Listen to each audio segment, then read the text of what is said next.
What's up, guys? Welcome back to the MLG Winter Exhibition, where we are winding down in this tournament, and it's getting more and more intense. Of course, today is going to be the second to last day. It's currently Thorzain versus herO, and herO is up 2-0. He's one win away from getting to the final, where he'll have to play Marine King Prime. That would be awesome, but what would also be awesome is if Thorzain qualified.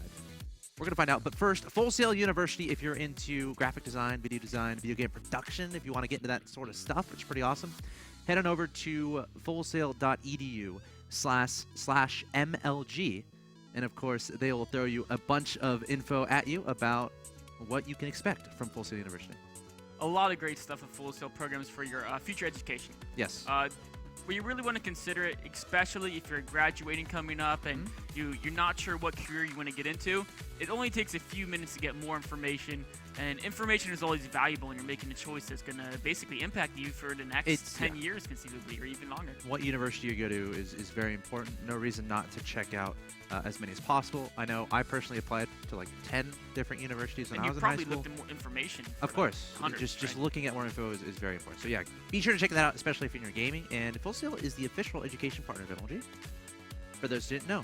That being said, though, shall we continue with the series? Let's do it. Of course, Thorzain in a tough situation, down 0-2. CJ herO has kind of found his soft spot. herO's been just playing a very solid game and then just crushing Thorzain army to army with superior upgrades. Star Station, though, is a much more open and spread out map. Yeah. When you take the third base here, as a Protoss, you have to be very careful for counterattacks if you ever move out. So herO is going to have to be a little more cautious in pushing across the map and trying to deny Thorzain's potential fourth base. All right, let's see what happens. I know a lot of people are going to be cheering on this guy in the top right-hand location. Representing Team Evil Geniuses and hailing from Sweden, the last non-Korean in this tournament. He is Thorzain. Very inspirational character. He actually went over to Korea. He might still be there. Not entirely sure.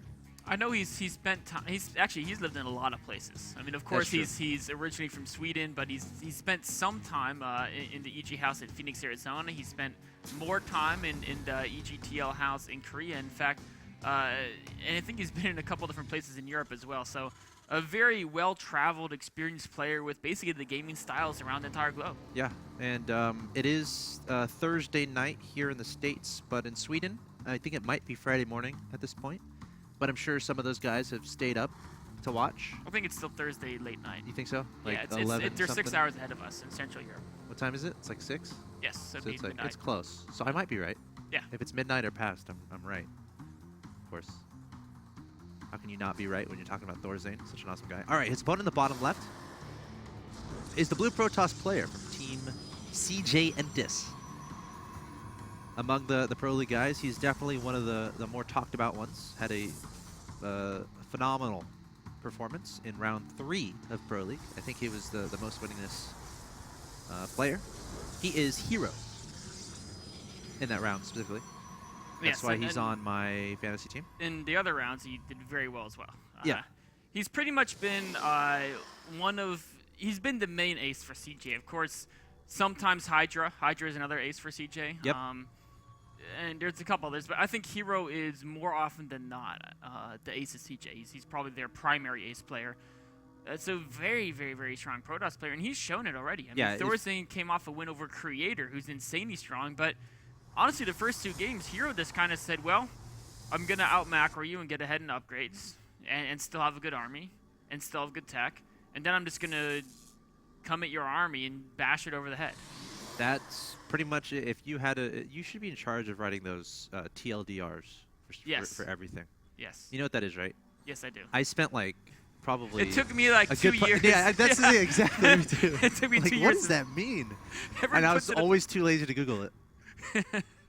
There's other ones too. Like, do you know what TIL means? TIL. Is that too little information? No. Or no. Well, hold on. We got a zealot coming forward, and the bunker's not done. This shouldn't do too much though. You don't know what TIL means? Wow. I'm really bad. This is coming from a guy who just got a smartphone. Yes. Too. Is that associated? Can that be associated? I think it is. In general, like those like new acronyms are kind of like technology, which I'm a little bit slow on typically. Yeah. What about AMA? Ask me anything. I Okay. don't know. Yeah. I'm working. I'm working Yeah, there. no, this is good. Eventually, I'll approach basically the same vocabulary as your 6th grader, as far as those acronyms go. What about? See, I thought this one I'm about to say. I thought it was like something dirty. FTFY. I thought it was something like very barbaric and inappropriate. Because it sounds like it might be, but it's not. It's not. It's I have no idea. It is SFW. Okay. Yeah, I do know what SFW means. Okay, but you don't. So okay. What about SCV? SUV? SCV. Oh, I used to know that. When I played Broodor, I actually knew what SCV stood for. I can't remember. My memory, man, it's not like it used to What be. about EG? Evil Geniuses? Nice. I don't know what SCV stands for. Well, anyways, on to the game. I think we've had enough of the acronym game. Okay. Thorzain getting to Reaper to scout. He's done this every game, and it's served him very well. And we see that, we can tell it's served him very well because he's had to use minimal scans to know what his opponent's doing, and minimal defense because he knows if a gateway attack's incoming or not. And we saw that when he played Creator, and Creator attempted to do the gateway attack, Thorzain's like, no. The Reaper's always going to spot it, or it'll at least get me suspicious enough, and then I'm going to just deflect it. And it's a very cheap way to get that information. And even there's a very high probability you won't even lose it. I think he's only lost it once in the last 4 games early on. And then you can have a hold the watchtower. It can poke back in later on to see if they're switching their tech tree. Extremely. Oh, he was. Do you see what he was trying to do there? He was trying to squish it against the mineral and get it bugged out. Didn't quite work. Fancy attempt. Yeah, and you know, 50 energy is not. Oh, actually, he could. That Reaper's dead. That Reaper should be dead. Yeah. Is he? It might take him one more. Oh. Yeah. All right. He did spot the slight deviation in our Protoss players build. We saw the Twilight Council. We didn't see the Double Forge. We didn't see a Robo Bay. He's thinking one thing now. If you see a Robox facility and a Twilight Council, 9 times out of 10 it's a DT drop. Oh.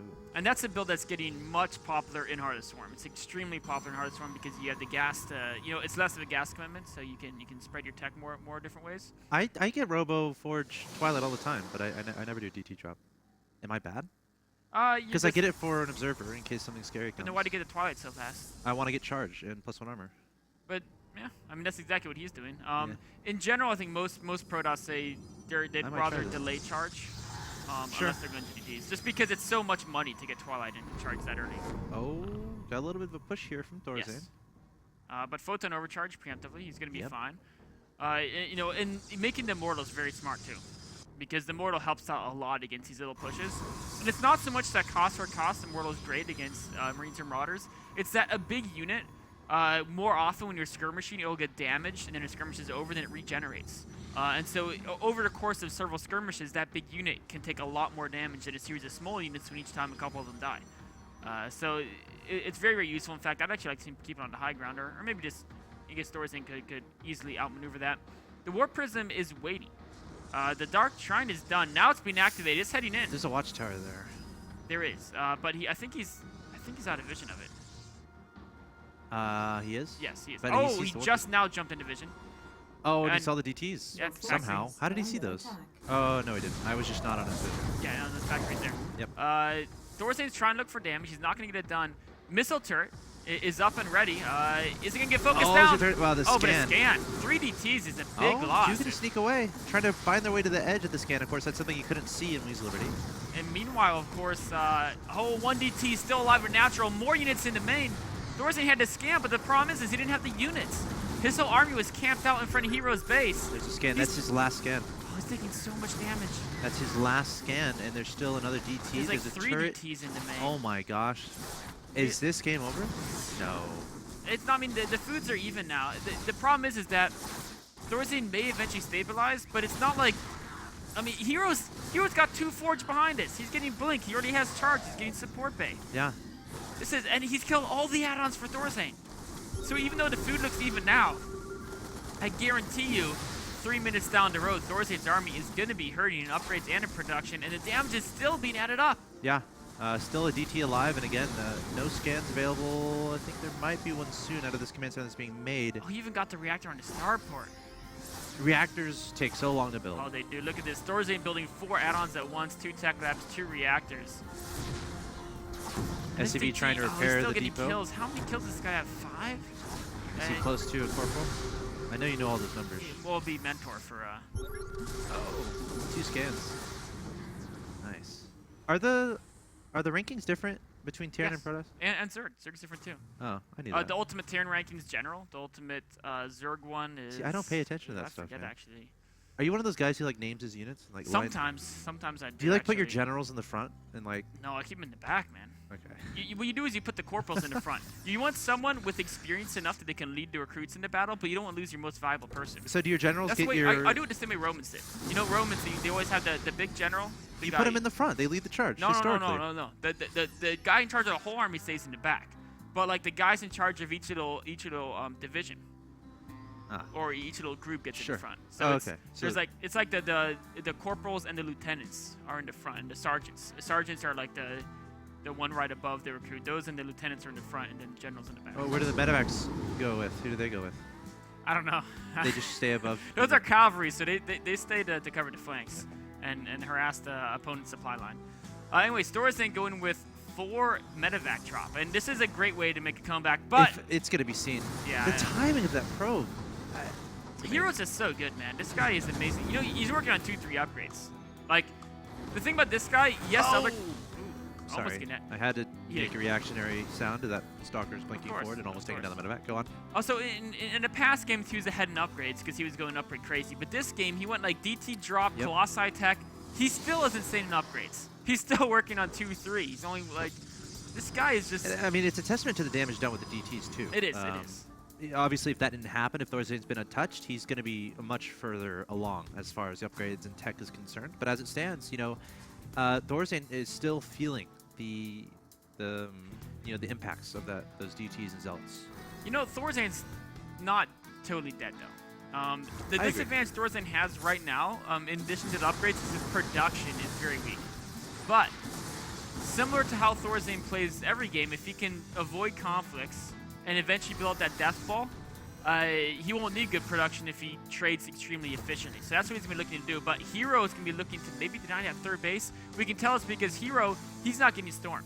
If a Protoss isn't getting Storm at a top level, it means they're looking to deny Terran's third base. Because if Terran maxes out and Protoss doesn't have Storm, Protoss will lose. Well, the third base has been down for a little bit here for Thorzain. Yes, but can it stay down?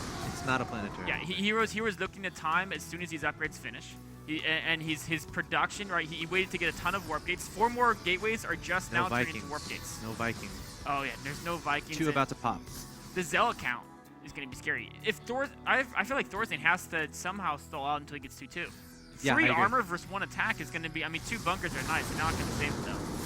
Yeah, here we go. Coming forward is herO trying to end Thorzain right now and give himself a spot in the final of this tournament. Thorzain trying to spread out as much as possible, targeting down the Colossus with the Vikings. Time warp's going down here from herO as well, going to prevent any retreating moves from Thorzain. Going to be very difficult. 1 bunker is still alive, but Thorzain running out of units. He's down 150 to 85 in supply, and I think this third is definitely going to be denied at the very least. There's the GG from Thorzain, and herO takes the 3-0 victory. Very nicely played once again. It was a great game by herO. It's a cool build. I like the build. It is. That's a build. You know who does it build a lot is Flying from Wuchen Stars. It's one of his primary PvT builds. A lot of the Pro League guys like it because it's one of the only builds where you can put a Terran on the back foot. If you remember games 1 and 2, yes, herO was macroing crazy and he got ahead via that route and then was able to crush Thorzain's army. Thorzain had free reign of the map for the first 12 minutes. In games 1 and 2. Like, Thorzain could have done whatever he wanted the first 12 minutes in games 1 and 2. And, you know, here's saying, well, maybe Thorzain's figured that out in game 3, noticing that he might start to play greedier, get double E-base, get an armory faster, get a third base faster, etc. So he's like, well, if he tries to do all that, it won't. If that's his plan, I'll throw him off his game by right at the start, keeping him on this side of the map. And, like, the thing with that timing of the War Prism and DTs, it kind of hits right when the Terran is getting his medevacs out. And that's probably around the time where the Terran is across the map, thinking about starting to engage your Nexus. Of course, make sure you have Mothership Core and Photon Overcharge available. But if your Zealots and DTs are hitting right at that moment with the War Prison, you know, the Terran player is going to have to back up all the way. And that's going to leave you to take a third, to continue with your tech, to transition, etc., etc. And I'm not going to say you're guaranteed to do damage, but it's not like you're just sending DTs in. You have a Warp Prism, which adds a lot of mobility to you, and this is all assuming the Terran scouts it. The Terran doesn't scout it, doesn't have any turrets. It can be very damaging, so I am a fan of that build used from herO. Great build. And he takes the 3-0 victory. Let's take a look at the updated bracket. Of course, that means tomorrow. Oh my gosh. Ooh, Marine King versus... You know what's crazy? What's crazy? Marine King versus CJ herO, I feel, could be the finals of like almost any tournament. I agree. And the crazy thing is who did they both lose to? Jockji and at the winter championships. It was Jockji and MC. Jockji 3-0'd Marine King. MC defeated. It was 3-0 over herO. Yes, and Seed, the other Protoss, lost to Rain 3-0, I think. So yeah, it was MC 3-0, CJ herO, and but my point is that these guys are all guys who lost in the first round of the winter championships. Yeah. But look at the finals we have here: Marine King versus herO. It's an absolutely amazing final. If you want to check out the games of the guys who beat these guys, those are on YouTube. But just search for MLG Winter Championships, search for Jockji, search for MC. Just browse around YouTube. They're all there in 1080p quality. But tomorrow, Marine King versus herO, man. That's gonna be exciting because Marine King plays fast and brutal. herO shows he has some great builds. He knows how to macro up. But a lot of people are wondering, double forge Colossus support bay off of a single gateway, single robo. Can you hold Marine King's aggression? Find out. Yeah, we'll find out tomorrow, 5 p.m. Make sure you're there, guys. Tomorrow, 5 p.m. Eastern. In Europe, I think that's 11 p.m. CET. In Australia, I think that's like 6 a.m. maybe. There's actually 6 time zones, 5 or 6 time zones in Australia. It's weird. Okay. They're not even going horizontally. They cut the thing vertically, and I think you're on a half it's hour worth too. staying up for. Yeah. But if you miss it, it'll be on YouTube very quickly. So guys, be sure to tune into that. Again, it's tomorrow at 5 p.m. Eastern. Marine King versus herO. Wow, it's going to be amazing. Next up on this stream is going to be something pretty awesome. It is. Rules of Engagement. I was talking about the Thorzain creator matches from Tuesday. I'm going to analyze 3 of the 5 maps from that set in Rules of Engagement in just a few minutes. Some amazing play from both sides. Of course, Thorzain did win the series 3-2, but very closely fought, very interesting series. We're going to take a look at it a little bit more in depth coming up. I was wondering, like, you were throwing down some serious knowledge about that match, and I'm like, how do you know? Oh, you're going over Rules of Engagement. So again, tune into that. Best insight you're going to get on top-level play in Heart of the Swarm. Again, coming up next on this stream, Rules of Engagement, hosted by axslav. And again, tomorrow, 5 p.m. Eastern, it's going to be the final of the MLG Winter Exhibition and the conclusion of our winter season. A best of 5 between Marine King and herO to decide who gets $1,000. And of course, second place will get $500. So no matter what, the 2 players tomorrow will be getting some cash. So great for them. Congratulations to them. But you have to find out who's going to be the champion of this Winter Exhibition tournament. Guys, thank you so much for watching. This has been axeltoss and axslav. Stay tuned. Rules of Engagement coming up next.